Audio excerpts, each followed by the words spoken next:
I wanted to get your take on this one because I thought this was kind of a spicy topic. I don't know where it came from. Apparently, the Washington Post.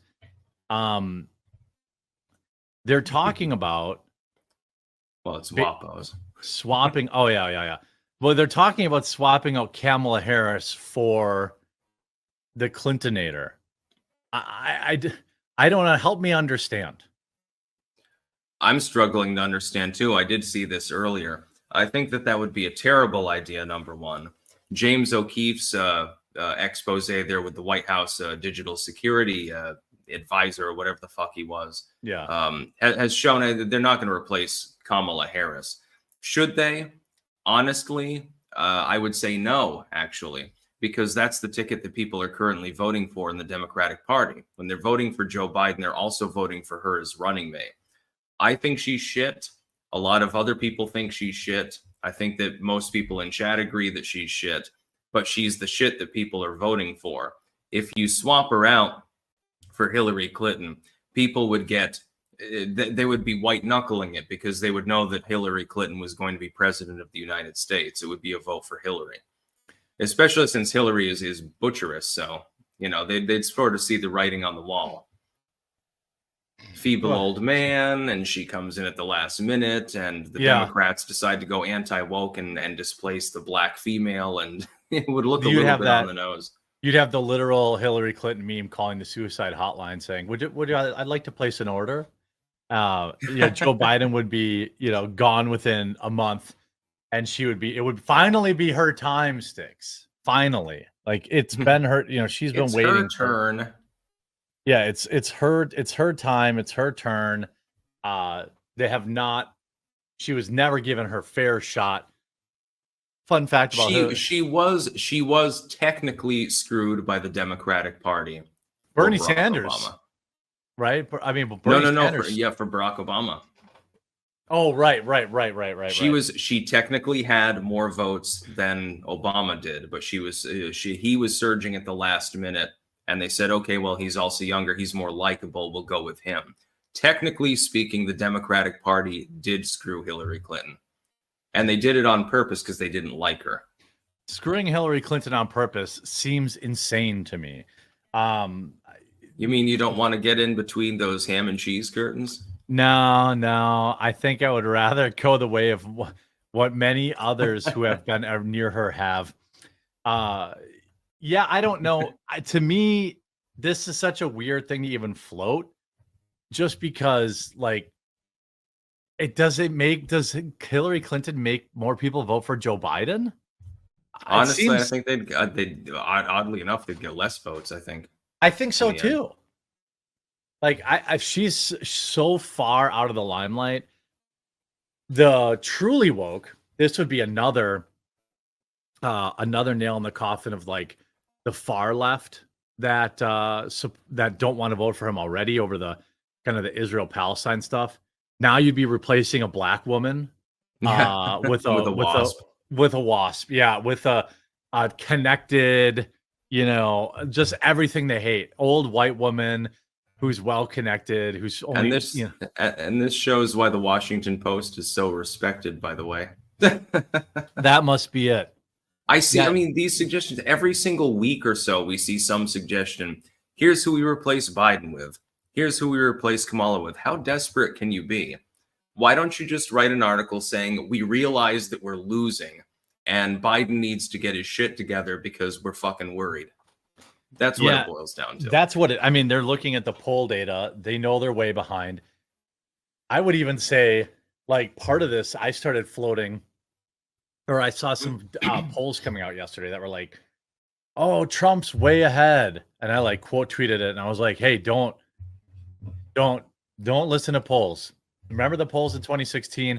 I would not put it outside the realm of possibility that the left is literally floating this to hopefully get people on the right, people who are going to vote for Trump, to lull them to sleep. Like, oh, Trump's already got it, I'm not going to vote. Like, I don't believe that he's ahead at all. What we need is an early voting campaign for Trump fans, because that way, if they're sick on election day, they don't have an excuse not to show up. Yeah, yeah, or if they pass away between now and then, we need their vote. Dead people normally vote Democrat, but at least a few of them can vote for Trump. Yeah, let's flip, let's change the way that goes. I think it's very weird. I've always hated Hillary Clinton. Like, she just is awful. I'd take Biden over Hillary. Yeah, oh yeah. Because Biden is malevolent, but he's also a vegetable. And so his capability of projecting malevolence is somewhat limited. Hillary Clinton seems to still be generally coherent. Well, if you're going to have an evildoer in a position of power, you want them to be inept. You want them to fail.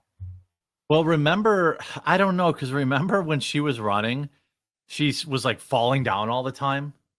And she was having those that's Biden's average weekend. So that is fair. Yeah, that's definitely fair. I don't know. I like you said, I think this is more like every one of these articles is more like the left just throwing whatever the heck they can possibly throw against the wall and just hope and pray that it sticks. Hope and pray that like somehow, somewhere, one of these ideas will like pick up some sort of steam online. I think that they're hoping that Joe Biden croaks and that Kamala Harris stands down. But I mean, before Election Day, we've only got 5 months to go, and neither of those things is likely. I don't think Kamala would necessarily stand down either. I think she's got a massive ego. You got to realize she was a real tough on crime prosecutor. She's tough as nails. She's just not personable, and she's not particularly well spoken. That doesn't mean that she's not ruthless or that she's unintelligent. Well, I think if anybody thought this woman was ever going to step down, you could look at basically how the Democrats threw her to the wolves and made her the border czar, and she didn't leave. Like they were basically, we hate you. Yeah, why would she? She's like, there's an episode of Seinfeld where George Costanza gets this job because he fakes a disability, and it's got like great health insurance, and they find out that he doesn't have a disability. Everybody in the place hates him, and they're trying to get him to quit, but he signed a 2-year contract, so he just keeps showing up to work. Like everyone's like throwing their sandwiches at him and stuff. That's how I imagine Kamala Harris is. She's also the AI czar. They literally gave her the 2 worst possible jobs, and I think that Jill Biden is the reason for that. Their body language together, you can tell that Jill Biden looks down on Kamala Harris. Yeah. She was chosen literally as a diversity hire, and Jill Biden is a virulent bigot. She's an old white plantation lady, just like Hillary Clinton, and she resents that. She's like, my Joe doesn't need a diversity hire. He can do it himself. He's a strong, proud white male. Yeah, she definitely does not like Kamala Harris, and I'd be willing to bet behind the scenes, like they've probably had some knockdown dragouts. There have actually been sources that have claimed that. Oh, okay. Well, there you go.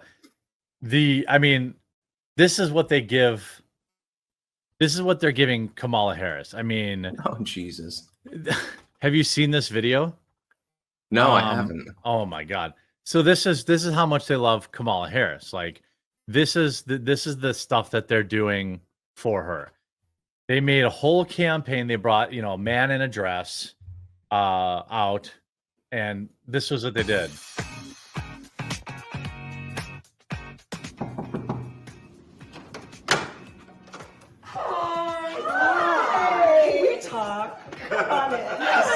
What?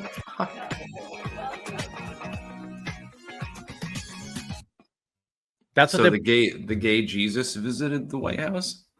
Well, did you see the last LGBTQ person they promoted?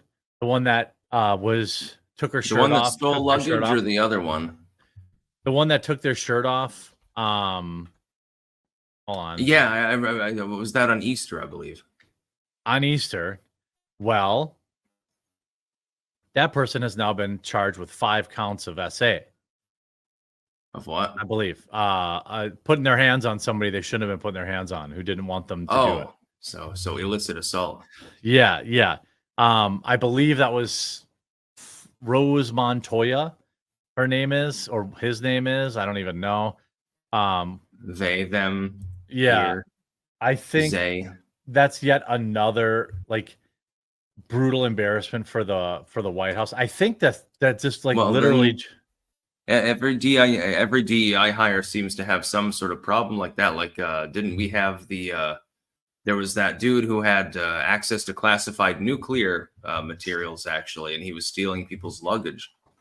Yeah, it might not be Rose Montoya. It was somebody. It was somebody who got, maybe Chad could bail me out. It was somebody, one of their. I think this was. Golly, I thought it was this individual. Maybe I'm wrong. It wasn't the general, was it? No, I don't think so. I think Zier it was. has never sexually assaulted anyone. Yeah, maybe it wasn't then. It was somebody else that they brought in, and it turned out they're facing 5 charges of this or that. And yeah, I mean, it's not uncommon. There's a very well-known trans activist who's mailing puberty blockers to minors, and then it turned out that they had multiple accusations of also doing really messed up stuff to women, and hashtag not all, but hashtag fucking some, more than none. And they did this, and then they put this individual up at the podium to, like, I mean, who the hell thought this was a good idea? This reminds me of that thing where the Senate staffer there was boffing his lover and live streaming it there in the Senate chambers. That was so great. I love how there were no consequences whatsoever at all for that. Just ignore the residue here. Bill Clinton left plenty of it anyway, so it doesn't really matter.